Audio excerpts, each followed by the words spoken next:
Hey, what's up everybody? It's Rox with a little talk about what's at the top of the blog, so let's get to it. So you guys, it's sort of a slow news week. First of all, I want to start off with giving my condolences to Chris Kelly's family. You guys know Chris Kelly. Is that his name? Yeah, Chris Kelly from, the 1990s rap duo Criss Cross, the darker skinned guy from the rap group. He died yesterday. He was found dead.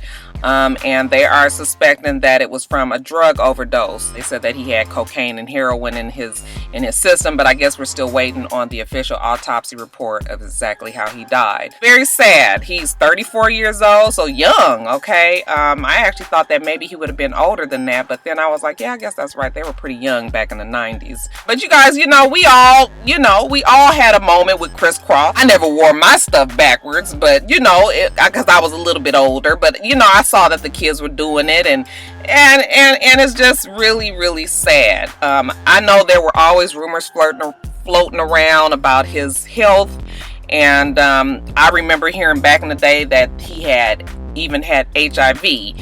Turned out that I don't believe that was true. There were some rumors going around that he had sickle cell anemia.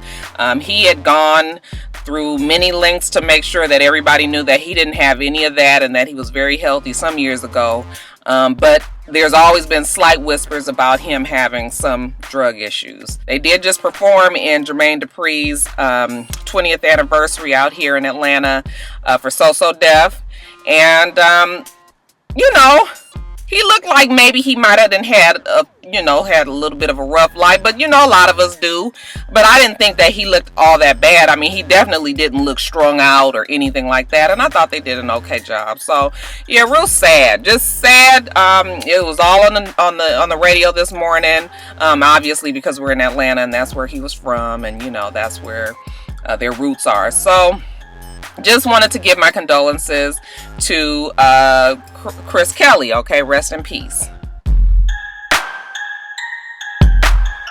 I guess the biggest story for this week was the fact that Jason Collins, who is an NBA player, he was the first official professional NBA player who came out of the closet. He said that I am 34, I am black, and I am gay. So yeah, brother man busted the door open to the closet, and he is out for the whole entire world to see. He wrote like an expose on himself in Sports Illustrated that was published this week, and I guess everybody has been all up in a roar. But let's look at this little situation a little bit closely. Now, yes, it is wonderful that this man has decided to, come to terms with his sexuality and make it known to the world that he is gay, considering the fact that there's such a big stigma on homosexuals in the, professional ball playing, NBA, NFL, the Hockey Association, golfing, baseball. We don't know nobody that's gay officially. Okay, so yeah, it was a big deal that Jason Collins did come out, and kudos to him. However,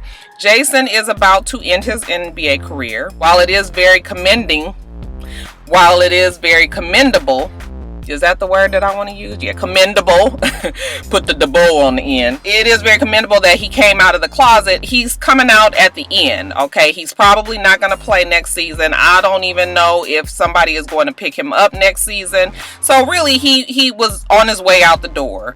Not only that, but he is not like a big NBA star.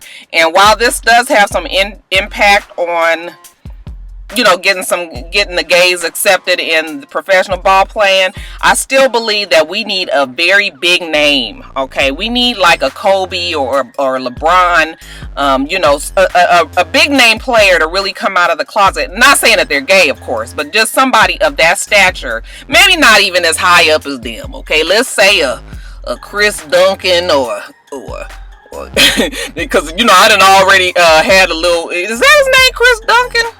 Tim Duncan. I'm telling you, see that, boy? If you ain't got notes, then you just be saying all kind of shit. I done always had my thoughts about old Tim Duncan. He just a little too soft-spoken. He just a little too something. Ain't. Let me stop. Anyway, we need somebody who's well-known player to come out of the closet for it to really make a big impact, a big splash on you know, the professional ball playing community. I still think that is wonderful that he came out of the closet because he didn't have to do it. I also want to say that this is going to be good for him because if he is about to end his NBA career, then this is going to catapult him right into the whole interview circuit. He could probably get a book deal, and you know, he is going to be a very wanted man for the next year or so. Okay, so yeah, it's good for him. You guys know that he was engaged to another, she was a WNBA player, I believe. She is a basketball player. I don't know if it's overseas or if it's here in the States. She was a 6'5", beautiful white chick, and they were together for 8 years. And she, you know, they broke up a year ago or so, and all of a sudden he calls her last week to let her know that he's about to come out the closet. And so, you know, you just like, I'm trying to think, like, does that make you start questioning your shit? Like, the fuck, I be with somebody 8 damn years and have no idea they gay? And he must have really covered his tracks well, because I would think that if you get to knowing somebody for 8 damn years, that you would know that he like to put a little talcum powder in it. I don't know how she feels about that. Now, they did interview her, and she seemed to be okay with it. She was just like, you know, I loved him. We had 8 great years together, and she was very calm, and she was just like, I want him to be happy. He's a good person, and if this is what it is, then I'm glad that he came out, you know, and all of that. What was really getting on my nerves, though, was the fact that the CNN guy, was it Piers Morgan? I think it was Piers Morgan was interviewing her, and they kept calling her courageous and brave and all this, and I was like, just like, what the fuck, how is she courageous or brave? Fuck, she the one that ought to be feeling molded and stupid for being with somebody for 8 years. No, she's not courageous and brave. What she should be is mad, okay? Because that's 8 years wasted on somebody who really did not want to be with you sexually, which means that they didn't really, you know, they weren't really being true to yourself, true to themselves, or true to the relationship. So yeah, courageous and brave and all that. No, that ain't really what I would call her. Okay, I would call him courageous and brave, because even with all the acceptance that he's getting from, you know, a lot of the NBA players, there are going to be some people that are going to give him the blues. Okay, that's just going to be how it goes. It's so funny, all the shit that's going around with Chris Bosh, because, you know, we all waiting for Chris Bosh to go on and let that cat out the bag. Anyway, you guys, that's it. Let me know what you guys think about Jason Collins and his, you know, his recent coming out of the closet. He is going to be on Oprah's Next Chapter. Is that what it's called? Or her interview, whatever it is, her interview thing. She gonna sit down with the mama, the daddy, the sister, the auntie, the twin brother. The twin brother just want to get out there to make sure that everybody know that he ain't the fucking one that's gay. I'm J-Ron, and that's Jason. Just so that we clear, ladies. I am the straight one. He's the gay one. But yeah, y'all, that's it. Y'all let me know how you feel about Jason Collins coming out of the closet. Do you think there will be more to follow? Alright, you guys, that Beyonce cannot make you motherfuckers happy for nothing, can she? I'm gonna give you guys 3 things that Miss Beyonce Knowles Carter has done wrong this week. First thing that Miss Beyonce Knowles Carter did was that she redid the Amy Winehouse 2007 hit of Back to Black. I loved that CD. I love Amy Winehouse, and yes, we know that Amy Winehouse had all her drug issues and whatever that ended in her death, and I've always kind of looked at that album as a classic. I have her first album, which was called Frank, which is very good as well. Not that many people here in the States, I don't even think, really know about it. And then, of course, the big album that she had that I really think that pushed the lady over the edge and really got her involved with the drugs, because she was like this superstar. I don't even know if she was really ready to handle her new position in life. So anyway, all that said, Beyonce decides to redo the song for The Great Gatsby. Okay, that's a movie with Leonardo DiCaprio, who I just love, absolutely love to death. Oh, I love looking at me some Leonardo. I'm telling you, if Leo was down with the swirl, y'all. Leo, no, they're not Leo. Well, see, I didn't forget. Beyonce. So Beyonce did the song. Evidently, Jay-Z has something to do with the soundtrack, which I'm just not okay with, because when I look at The Great Gatsby, I don't want to fucking hear no Jay-Z and Beyonce. Like, I want it to be period music. I want it to be music from that time. I don't want it to be hip-hop. I don't want it to have this new spin on it. I want it to be from that era. All that already was throwing me off. Okay, but then Beyonce and Andre 3000 redid Back to Black. I haven't heard the song, but I just kind of have a feeling that I don't want to hear it. Daddy Winehouse ain't too happy about it, okay? And he went onto Twitter and said that, you know, he wished that Beyonce just did the song by itself because Andre 3000's part just really fucked it up altogether, okay? I have a feeling that he ain't liking the rap part. And why is it a rap in there? Like, why is there a rap in the song? I can't even picture where it would be, okay? But, yeah, the daddy, he looked like he would be just okay if the song wasn't done all together, and I guess I would agree with the daddy. But then he had to backtrack because he realized that he gonna make some money off of this sale. So then all of a sudden he was just like, we want Beyonce to do more covers of her songs, you know, so that we can get some money, okay? Because the kids need money, whoever the fuck the kids are. I mean, Amy ain't had no babies, did she? So yeah, like I said, I haven't heard the song yet. I'm sure I will listen to it one day, okay? But I really do kind of prefer to keep that song in my mind as the classic that it is, okay? So that is the first thing that Miss Beyonce Knows Carter did wrong. The second thing that Miss Beyonce Knows Carter did wrong was that she went to London or wherever she was, and she was performing for the British royal family, and before the concert was to go on, she was supposed to have a meet and greet, you know, a very important person meet and greet with the royal family. These people had shelled out big bucks to make sure that, you know, this was an experience that money could not buy, that, you know, that they would sit there and, you know, chop it up with old B. Well, Miss B got other shit to do, okay? It ain't doing that baby hair, but we gonna talk about that in a minute.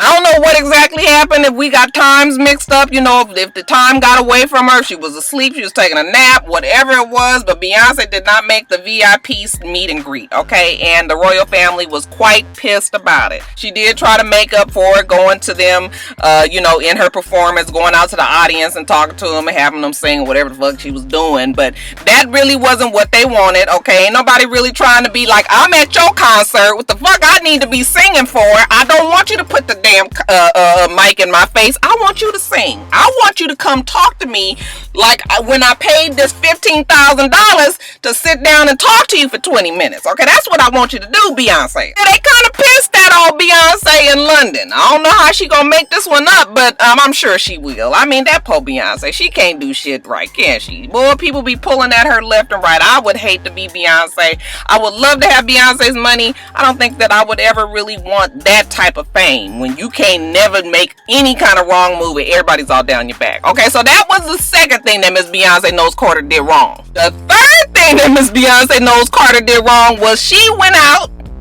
with her and her baby and her man, and she ain't did that baby hair. She got that baby wearing black and some jeans and some Timberland boots. Now, listen, I know that it works out sometimes that you get out into public and, you know, your shit ain't right, the baby shit ain't right, you know, you just trying to just be out and relax and be regular and be real like everybody else. So I totally get it. Like, okay, some days the baby is just as cute as can be, and some days they don't be.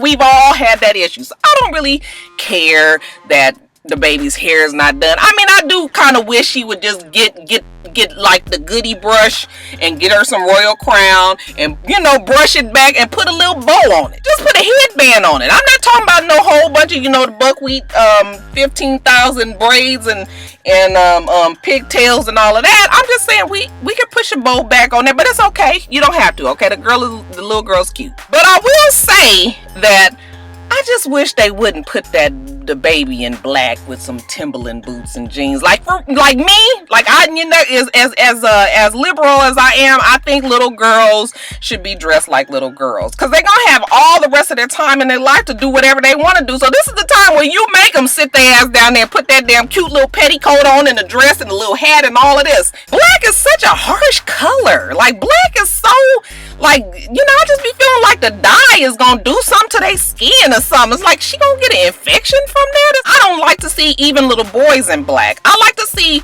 babies. I like to see them in colors, okay? And I like to see them, you know, I know it's kind of like old fashioned and wrong and stuff, and people can do whatever they want with their baby, but I just wish they would.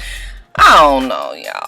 The baby is just as cute as can be. I mean, she's a definite blend of Beyonce and Jay-Z. You know, she got the little camel, this right here of Jay-Z, but then she's got Beyonce's cute little nose, and she got the cute little eyes. I mean, she's just as precious as can be. But yeah, I just really wish that people would dress babies like babies And you know, like little girls and little boys, because when they get older, they gonna do what the hell they want to do. Okay, my daughter, she hated hats. She would not wear a hat, and Jada had a lot of hair, and I always was trying to cover her head up when we would go out into the cold or whatever. And one time I had bought this cute little Easter bonnet for her, and as soon as I put it on and I snapped her with the damn with the rubber band, she was like, "Hey, the fuck?" So from then on, she wasn't really trying to have it with the hats. Okay, so we had to cut the hats out, but still, I did really try to make my kids look, you know, y'all, I'm just gonna leave it alone, okay? Because like I said, people do what they want to do. That's her baby. And but how y'all feel about how y'all feel about Beyonce's 3 Things Wrong? Okay, I'm telling you, like I just said, Beyonce can't get it right. I wish folks would just leave that poor child alone and let the girl live. I told y'all it was a slow news week. I thought I'd just go on and tell you a few little things. I gotta hurry up though, because I just realized that I gotta go to a training in about 45 minutes. So we got to get through this real fast. But anyway, y'all, how about I got caught up in that damn RiRi Woo debacle today. I was just like, why am I going through all this? Why am I putting myself through this? So y'all know the RiRi Woo came out today. First of all, I knew that the line was coming out, and I was just like, okay, I'll go on in the store and get it when it come out. It ain't no big rush. I'm not one of those ones that rush to MAC to try to pick up any makeup, because a lot of times the shit is overrated. So I didn't think nothing else about it. And then last night, I saw people kind of start talking about it was coming out today, 12 o'clock. And I was just like, oh, maybe I'll go by the store. And then this morning, I realized that it was like an online sale only. And and I don't know what happened, but Roxanne got caught up in the fury. So I was just like, I'm going to get this lipstick. So I logged on to MAC Cosmetics at about 11:40-ish. And it was just saying coming soon at 12 p.m. Eastern time and all that. So I was just like, okay, I'm gonna do this. Let me see if I can do this. So finally it was like 11:55, and I just saw, I refreshed it, and it was like add to bag, and I was just like, oh, it's up already. It's not even 12 o'clock. I tried to put the shit in my bag. I got it in the bag, but I was doing it on my cell phone. So like the cell phone is lagging, and I couldn't remember my password, and I was trying to do the guest entry, and it wouldn't let me do the guest entry because it already had my email address. And I was going through all of this, and so then all of a sudden the heart, it was starting to palpitate because I was getting anxious, like, oh my God, I gotta get this lipstick. I finally get all the information in. I put in my credit card in, and you guys, it's just sitting there. It's just going, please wait. And it's saying, we're processing your order for RiRi Woo, and please don't push the back browser, and blah blah blah, and it's just blinking back and forth, and I'm looking at my little bar at the top and trying to see if it's gonna fill up, and then I was just looking at it. It was like when you be on looking at the lottery, you be like, oh, okay, is that okay? Look, let me see if I got my numbers right. So I was just looking at my phone, and I was just like, okay, let me see. Do I get this? Did I get it? Come on, RiRi Woo. Come on, RiRi Woo. Come on, RiRi Woo. Yo, when that shit went in, I was like, I got it! The fuck, I'm so excited over some damn red lipstick that's probably gonna look like all the other red lipsticks that I already got at the house, with maybe just a little tinge of a difference. Roxanne, you just as crazy as everybody else, all caught up in this damn RiRi Woo. Get my words together. RiRi Woo lipstick. So we gonna see how it go. I guess I'm probably gonna get it in like 2 weeks because it was just standard shipping, whatever. Anyway, also shout outs. I don't never really do shout outs, you guys, and I told you guys before, it's because I never remember. Okay, it's just when my mind is set on how I like my videos done, and I'm in the driver's seat and I'm going along with how I usually do my videos, and shout outs are never a part of it. So I never really remember, which is why I don't like to do shout outs, because then y'all get mad when I forget to do the shout outs and your birthday pass, and or you done did something special, graduated from college or something, and I done forgot it. So that's why I don't do shout outs. Okay, but I'm gonna do this one because I'm remembering right now. This is for 3 Buckhead. He's a really nice guy in North Carolina. He's been following me forever. Very supportive, very sweet person. And I just wanted to say happy belated birthday to you. His birthday was like some weeks ago. I'm not quite sure what day it was, but I know that it was a little while ago, and he was a little perturbed that Roxanne forgot his birthday. So I'm just trying to let y'all know that it's 3 Buckhead's birthday. Everybody wish him a happy birthday. And then lastly, before we even move on with the rest of the gossip, I just want to say that you guys know that this Top of the Blogs segment is really just me going on blogs and reading the information and kind of regurgitating it to you guys with a little bit of entertainment spin on the edge. It's not gospel. So, you know, I've had moments when people have said, well, Roxanne said such and such and such and such. No, Roxanne ain't said nothing but what is said in the blog. You guys know the blog is not always accurate journalism. You know, sometimes it's people spin on things. Sometimes it's just, you know, an assumption, or it's just somebody's getting rumors started. And then other times it is definitely something that you can go by. But it's all of that mixed in together. So you can't call like a blog like a newspaper where they have like, you know, where it's information that is definitely, that's what it is.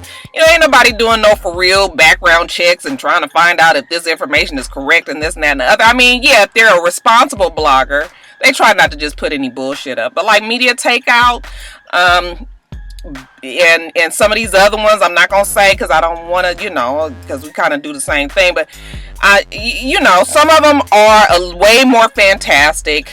Obviously not always true. So I just wanted to let you guys know that, okay? Because I don't want people to be saying, well, Roxanne said such and such and such. Well, Roxanne don't know what the fuck she talking about half the time. Shit, if I didn't read it on the blogs, I couldn't tell y'all nothing. That's all I wanted to say.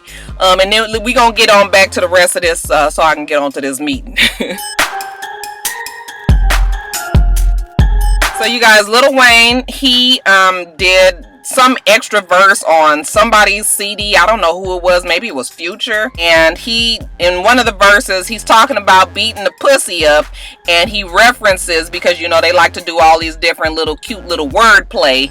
He references Emmett Till. Okay, and for you guys all know who Emmett Till is. He was the young gentleman who was beaten to death and hung, and is definitely something in the African American history that is a sore spot. Okay, it is nothing that we could ever really joke around, nothing that we could ever really play about. I mean, that was something that even to this day, when I see the picture of it, it is very, very it's very, very alarming. Okay, it's very, very upsetting, even still to this day, that somebody could be so cruel to somebody. So yeah, that's something that we don't play with. Okay, we didn't make jokes about Rosa Parks and the bus and things like that, but certain things is just off limits, and that is definitely one. Lil Wayne referencing Emmett Till in the song was definitely a really bad idea. Okay, so the Till family was very upset about that, and they came out and they complained and saying that, you know, it was in poor taste for him to come out and say something like that when this family has had to deal with,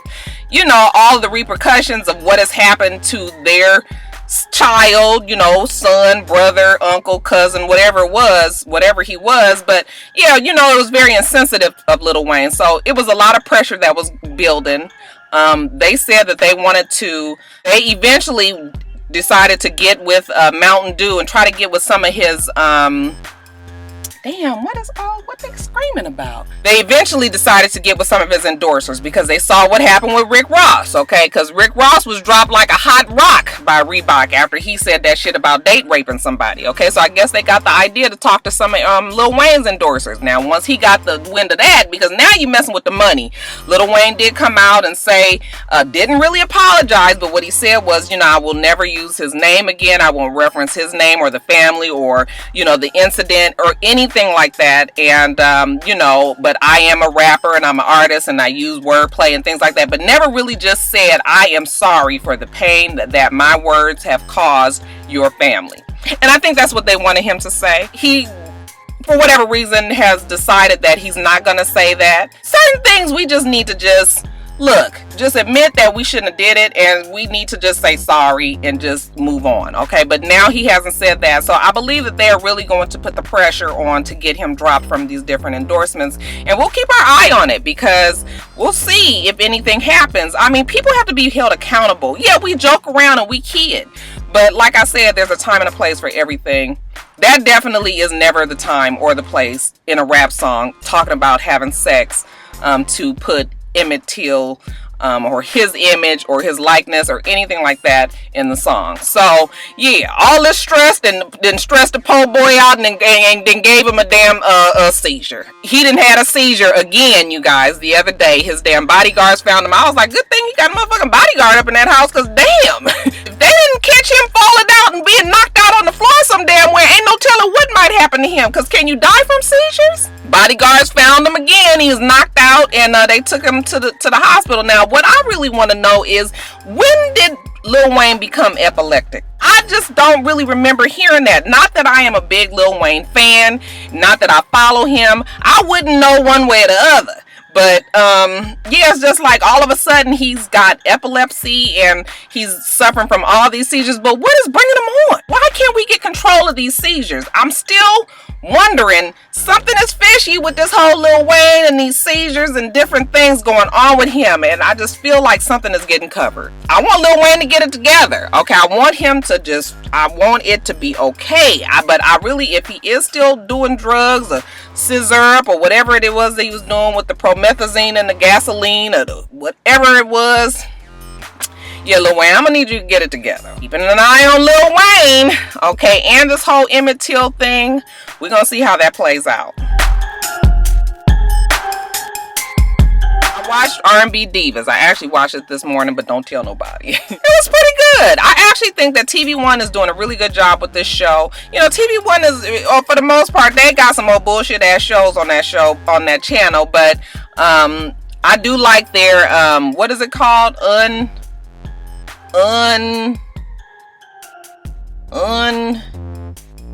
What is it, y'all?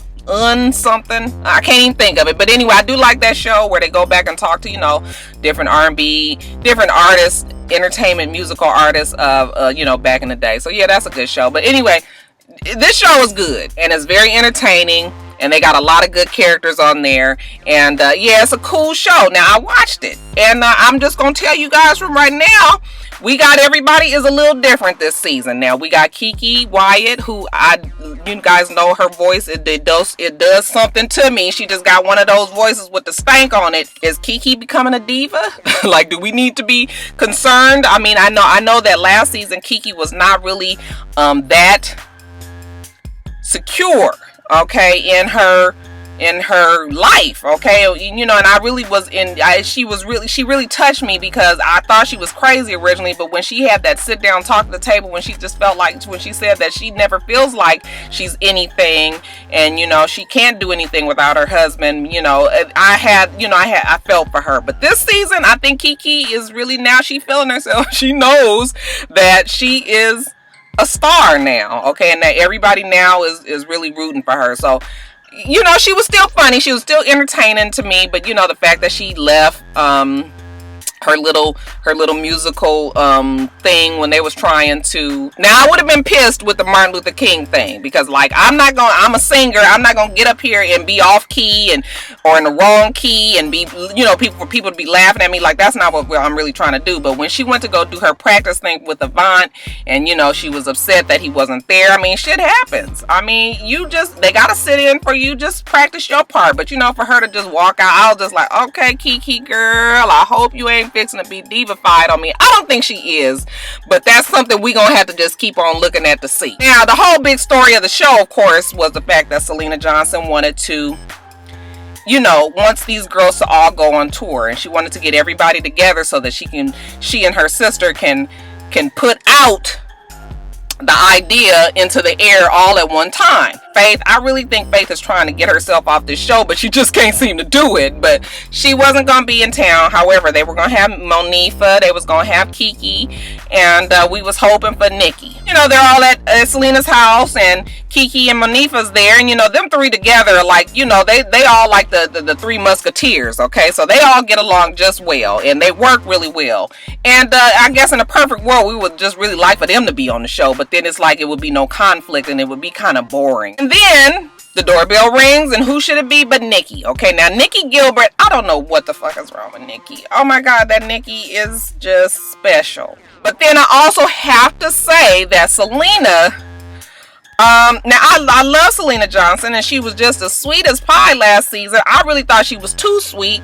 And I guess Selena said she ain't taking that shit this year. Okay, so when Nikki got there, I will say that I think that Selena also had a confrontational type of attitude, and Nikki had a confrontational type of attitude. They were both being kind of sarcastic, both expecting the worst from each other, both kind of rude to each other, and you guys could see from the beginning that it was gonna clash. Nikki brought up some shit that happened to Monifa and saying that Selena was rude and mushing people and talking over people and talking to people any old kind of way and all of this and that and the other. Tried to trump Selena's idea was saying that she got this thing with A&G over in London and how they could tour over, you know, overseas and all that. All that is fine and good, but bitch, you ain't said none of that before we got up in this house and got to talking about this tour around the United States. My whole thing is, y'all can't do no tour together, and which is really sad, because when they did the Trumpet Awards thing, those girls all can sing, okay? They all have wonderful voices, okay? Even though Monifa's is probably the weakest, even Monifa has a good voice. And I think that, again, in a perfect world, if we can get them all together to do this thing, it would be great. However, they all have issues. They're all very strong personalities, and you know, anybody that got to deal with that damn Nikki Gilbert. Oh my God, girl, but it was so funny when damn Selena told her to get the fuck out her house. She said, I don't give a fuck, bitch. You can do like Martin say and get the fuck out. She was just like, I don't give a fuck about that bitch. Fuck that bitch. So, yeah, I guess it's safe to say that Selena and Nikki Gilbert, they do not get along. They did introduce Latasha Scott, and right now Latasha Scott is just chilling. We're gonna see how she, you know, interacts with the rest of the group. But yeah, the show is good. I really do enjoy the show, and I am going to talk about them every week on Reality Talks and Recap.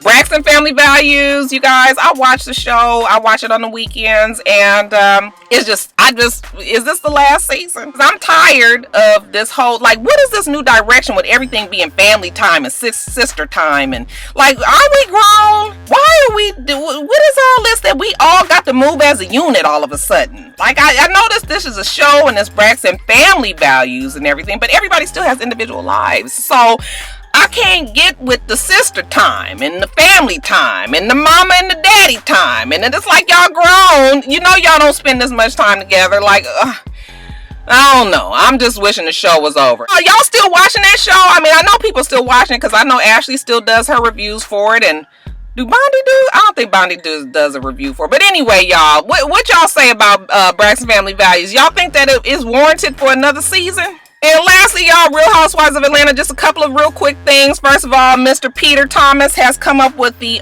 first annual reality unscripted reality awards that will be happening out here in September. I think that is, I mean, it's cute. Okay, I guess with all the different other awards ceremonies that they have, he tried to bring it up to the level of the Oscars, the Grammys, the Emmys, and things like that. No, we not really there, okay, because this ain't really an art. This is not really your craft. This is just something that people have looked up on. Really, reality stars are just, I guess they just giving you their reality. So there's nothing that they studied for or shit like that. But anyway, we'll see if it grows, like if it could catch on, because reality shows are taking over, you guys. There's so many scripted TV shows that are so good that are getting kicked off and not getting people aren't even watching it because people are stuck on reality shows. You guys watch Bates Motel? Oh my God, that show is so good. Everybody is so fucking weird and creepy and strange. It's about Norman Bates from the movie Psycho. Okay, this is actually about his life as a teen, him and his mom, when they first bought the Bates Motel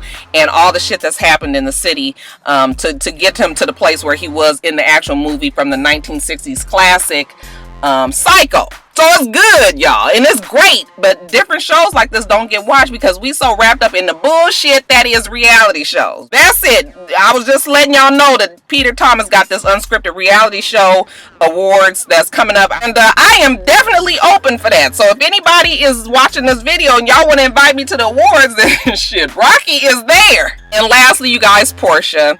There was a whole bunch of rumors going around saying that Portia and Cordell had planned the fake divorce for publicity and to, make sure that she got a spot on Real Housewives of Atlanta. It was on Media Takeout. I think somebody said it was on Sandra Rose. I was just like, that is definitely not true. I mean, who brings this kind of...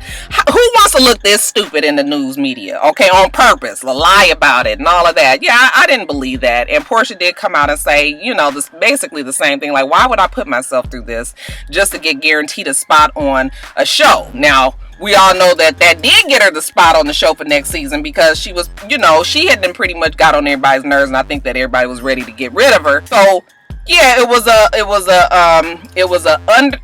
underhanded. It was sort of like what is the damn word? It was like a blessing in disguise, okay, that all this happened to her. They're saying that Cordell is having second thoughts about it, and that he's, you know, he put on his Instagram, it was a picture of a boat out in the middle of the sea or some shit, saying something like, you know, not giving up or some shit like that. And then honey, Miss Portia, she had an answer for his ass. She put up on her damn Instagram that, yeah, I like the shop, but I'm not buying your bullshit. So I was just like, girl, you best to say it. I am always one that likes to see people's relationships work out, but when you just make a total jackass out of somebody in public, made her look stupid to the point where he just obviously does not even care about her, just in the most simplest ways.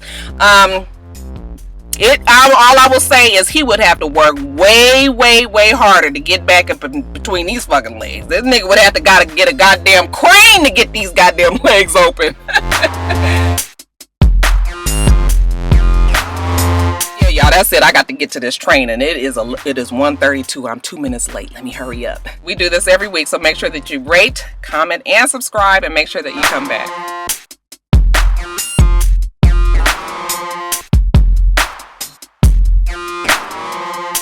Until next time, Roxstars. Bye.